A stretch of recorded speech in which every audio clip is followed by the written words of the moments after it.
This is a very basic overview of the water treatment process. Customers always need water, but rainfall is seasonal and increasingly unpredictable. So we often use storage reservoirs to make sure there's always a supply for treatment. By passing water through mesh screens, we remove sticks, water weeds and other large foreign objects. The air takes some odours and gas from the water and allows some dissolved metal salts to separate to be filtered out.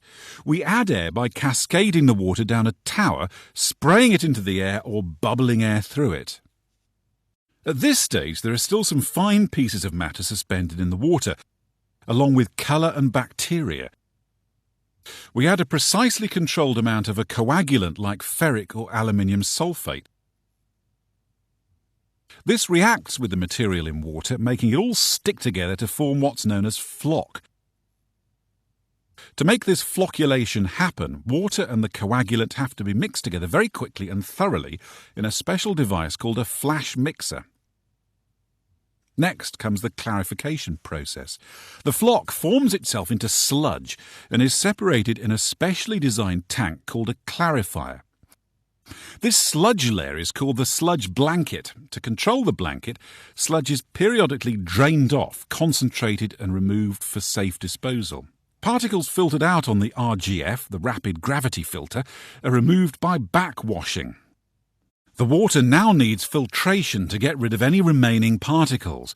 Water is filtered slowly through very fine sand or sand-like material. For some river waters, we use ozone gas injection as a treatment stage.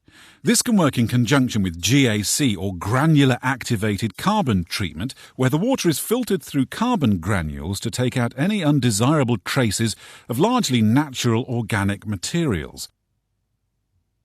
The carbon in these filters is removed and regenerated by heat so it can be used again. Now the water's filtered and thoroughly cleaned, it's disinfected to make sure no harmful bacteria remain. A small, controlled amount of chlorine is the most effective method and provides essential customer protection. This method is used across most of the world. The chlorine has to stay in contact with the water for a period of time for effective disinfection. Last but not least, adjustments are made to the pH levels of the water during the treatment process so that it's neither too acid or alkaline. This helps pipework, fittings and the water itself.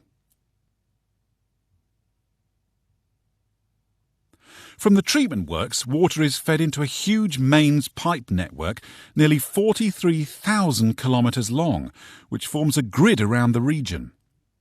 This grid is then accessed directly to your home, and when you turn your tap on, it's available to you. Clean, safe drinking water.